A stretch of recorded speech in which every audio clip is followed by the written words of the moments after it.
नमस्कार मंडळी. सकाळी सकाळी मस्त सगळं घरातलं काम आवरलंय बरं का. पण आमच्या तुरू बाळाला खायचं होतं काय? चिवडा. चिवडा. तिला नुसता चिवडा तसा नाही आवडत. तिला मस्त त्याच्यामध्ये कांदा, टोमॅटो, कोथिंबीर टाकून पाहिजे असते. मला भूक लागली, मला चिवडा खायचा आहे. इकडं बघा काय चाललंय आमच्या शिवानी बाळाचं. त्याचा वेळच काढण्यात आलं. तुला खायची टमाटा चिवडा खायचा तुला? मंडळी म्हणा हाय हाय, मी लय मस्ती घालतो म्हणा. चला जाऊ, तू खेळ आता.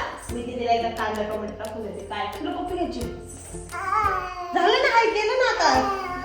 कमन हाय, झालं आता. जाय खेळायला. छान. आता इथं टोमॅटो आणि कांदा कापून झालाय. मध्ये मध्ये एकले भारी गाणं व्हायला जातं का कांद्याचं. कोणतं ग तू?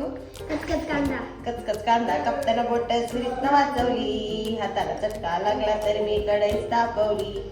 तुमच्यासाठी स्पेशल एवढं मी पैसे असल, एवढं तरी सांगायचं ना. पाहुणं जेवला काय? मंडळी जेवले की नाही कमेंट करून नक्की सांगा. चला आता झालंय तुझं मस्त छान इथे चिवडा रेडी. तिला लिंबू बिंबू पिळून आवडतं. तुम्हाला चिवडा कसा आवडतो कमेंट करून नक्की सांगा. देव खाऊ.